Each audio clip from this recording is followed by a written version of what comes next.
Taste లో good, సిటీలో street food, నగర వాసులను ఉవ్విళ్లూరిస్తున్న వీధి తినుబండారాలు. పూర్తి వివరాలకు చదవండి రేపటి సాక్షి దినపత్రిక. కిషోర్ గారు చెప్పండి, ఏమిటి మీరేమంటారు? ఇప్పుడు హైడ్రా మీద తగ్గినట్టేనా లేదా ఏమనిపిస్తోంది మీకు? శ్రీనివాస్ గారు, ముందుగా మీకు, దేవిప్రసాద్ గారికి, అట్లాగే అద్దంకి దయాకర్ గారికి, మన సాక్షి టీవీ ప్రేక్షకులందరికీ శుభోదయం అండి. సో మొదటి నుంచి కూడా యాక్చువల్లీ ఇంతకుముందు అద్దంకి దయాకర్ గారే చెప్పారు, చాలామంది ప్రతిపక్ష నాయకులు కూడా సపోర్ట్ చేశారని చెప్పి. వాస్తవమే, ఐడియాని సపోర్ట్ చేశాం అందరం కూడా. లేకపోతే మన రోడ్లే నాలాలు అయిపోయే హైదరాబాద్లో, మన ఇండ్లే చెరువులు అయిపోయే పరిస్థితి ఉండింది. ప్రతిరోజు చూస్తూనే ఉన్నాము. దాని మీద కూడా చాలానే చర్చ జరిగింది అంతకుముందు కూడా. పిల్లలు ఈ కొట్టుకుపోవడము, ఇట్లాంటివి చనిపోవడము, ఇట్లాంటివన్నీ జరిగాయి. కానీ చేసే విధానం మీరు చూడండి. నేను ఒకటే మూసీ గురించే మాట్లాడారు వారు, చేసే విధానం గురించే. మొదటి కాలర్ నల్గొండ నుంచి మాట్లాడినా, ఇప్పుడు బెంగళూరు నుంచి మాట్లాడినా, ఎవరు మాట్లాడినా కానీ చెప్పేది ఏంటంటే ప్రత్యామ్నాయం ఉండాలి, కాంపన్సేషన్ ఉండాలి, ఎవరి తప్పులు ఏంటి అనే దాన్ని పట్టుకుని దాన్ని బట్టి దానికి అనుగుణంగా చర్యలు జరగాలి. ఇప్పుడు మన ఇమ్లిబన్ బస్ స్టేషన్ ఉందండి, అది మూసీ నది మీదనే ఉంది, నదిలో ఉంది, రైట్? మరి ప్రభుత్వమే కదా ఆక్రమణదారు. మొదటగా తన ఇల్లు కూలగొట్టుకోవాలి కదా సార్. మరి ప్రజలకి కష్టమవుతుంది. ముందే కూలగొట్టేస్తే మెట్రో స్టేషన్ కూడా దాంట్లోనే ఉంది కదా, మూసీలోనే ఉంది కదా మెట్రో స్టేషన్ కూడా. మెట్రో స్టేషన్ మరి కూలగొట్టేస్తే మరి ప్రజలకు కష్టం అవుతుంది. అవును, మరి ఇక్కడ ఉన్నది కూడా ప్రజలేనండి, ప్రజలే, ఇక్కడ ప్రజలే. నీ గవర్నమెంట్ ఆస్తి అంటేనేమో, నీకు గవర్నమెంట్ ఏమో టైం కావాలి.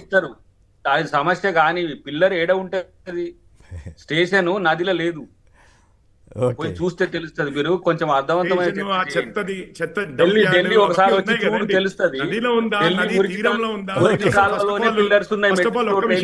కిషోర్ గారిని మాట్లాడివ్వండి. వాల్యుబుల్ డిస్కషన్ చేస్తే బెటర్.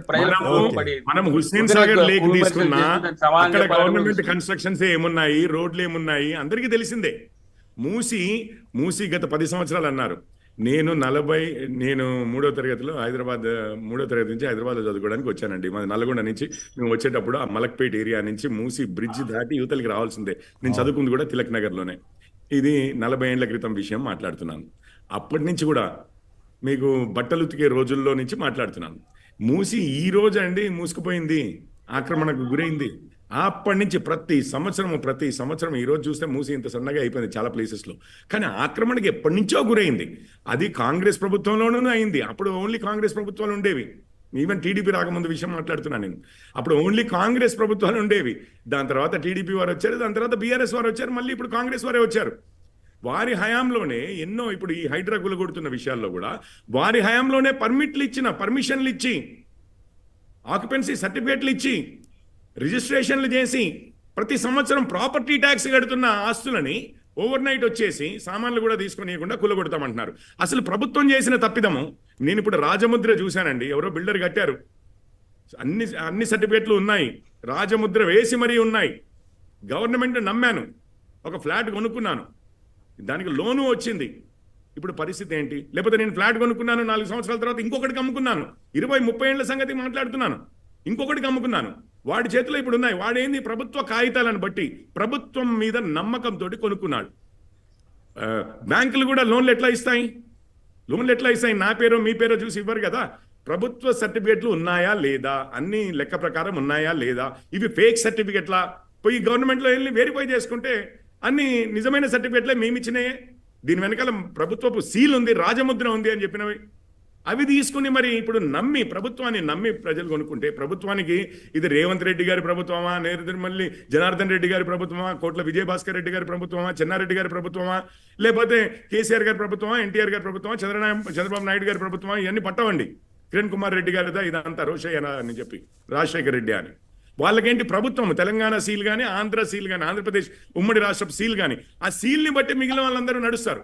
మీరు ఈరోజు ఏమంటున్నారు? అవన్నీ ఉన్నా లెక్కలేదు, మా ఇష్టం, మేము అట్లాగే తప్పులు చేస్తాము, మా అధికారులు అట్లాగే చేస్తారు, మేము అన్నదానికి మీరు కట్టుబడి నిలబడితే మీరు మూర్ఖులు.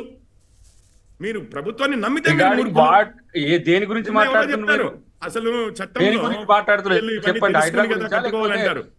తెలుసుకోకుండానే ముఖ్యమంత్రి నాలెడ్జ్ లేకుండానే లేదా అని చెప్పారా వారు? కాదా? ఇంతవరకు మూసీకి సంబంధించి కూల్చివేతలు జరగలేదు. మీరు అక్రమార్కులకు మూసీ సంబంధించి కాదు, ఆయన హైడ్రా మర్డర్ కాదండి. చేస్తాడు కానీ ఇది కేసు ఒక విషయము. పెట్టొద్దు అన్నట్టున్నది. అది చెరువులు గాని ఒక విషయం, అది చెరువులు గాని నాలాలు దేని గాని గురించి నదులు మాట్లాడుతున్నా గాని చెప్పి మాట్లాడదు. మొత్తం మూసీ కూడా గురించి నీటి మాట్లాడుతున్నట్టు ఒక పక్షాలు తీరు ఉంటుంది, మూసీ హైదరాబాద్ ఒక గురించి విషయం మాట్లాడుతుంటే ఇంకో తీరు మాట్లాడతాను. ఉంటుంది. 1,50,000 కోట్లు అన్నారు. ఒక్క నిమిషం అండి, 1,50,000 కోట్లు అన్నారు సార్. 1,50,000లో ఒక 30,000 కోట్లు రీహాబిలిటేషన్ కి పెట్టచ్చు కదా. మీరు ఇండ్లు ఇచ్చేస్తాం పెట్టలేదు, నువ్వు అంటున్నారు. చెప్తావు బ్రదర్. అది కేసీఆర్ గారు ఎప్పుడో కట్టించి ఎప్పటి నుంచో అందుకనే ఊరిస్తున్నారు, ప్లాన్ కూడా ఇస్తామని మాత్రం చెప్పి. బీజేపీలను. అది కొంతమందికి ఎలకేషన్ అన్నారు. ఇప్పుడు ఈ రోజు ఏం వాళ్ళకి మనము మీరు 4 ఇళ్ళు పైన కట్టిన తర్వాత మాట్లాడుకుంటా కూర్చోమన్న టీవీలలో వాళ్ళు ఓపిక వీళ్ళు కూడా మనకు చూసి లేకపోతే మాట్లాడాలి. పునరావాసం ఒరిజినల్ గురించి మనం అస్సలు ప్లాన్ ఆలోచించలేదు. దయాకర్ గారు, ప్రభుత్వాన్ని నమ్మి కొనుక్కున్నవారు, let him complete. ప్రభుత్వాన్ని నమ్మి Let కొనుక్కున్నవారు him ఈ రోజు complete కాదు, నట్టేట తెలియకుండా ముంచుతున్నారు. మాట్లాడడం ఏంటండి? ప్రభుత్వ రిహాబిలిటేషన్ దస్తావేజులు ఉండదు దాంట్లో. ఏం నమ్మకం ఉంటదండి? రిహాబిలిటేషన్ అది ఉందా అన్నారు లేదా? కదా, ఆల్టర్నేటివ్స్ ఏమన్నా బిల్డ్ చేసుకోండి. చేశారా? రైట్ కాంపెన్సేషన్ ఇచ్చి కొనుక్కుంటే అయిపోయింది కదా. 1,50,000 కోట్లు అండి, 1,50,000 కోట్లు. ఇది రిహాబిలిటేషన్ కాళేశ్వరం అనేది కన్నా లేకుండా రెండింతలు. పునరావాసానికి సంబంధించి దాదాపు కాళేశ్వరం RPX ప్రాజెక్ట్ అనేది ఎందుకు కన్నా కౌంట్ చేస్తారు? రైట్ రైట్ ఒక్క నిమిషం దేవి ప్రసాద్ గారితో కూడా మాట్లాడిన తర్వాత మళ్ళీ మాట్లాడదాం.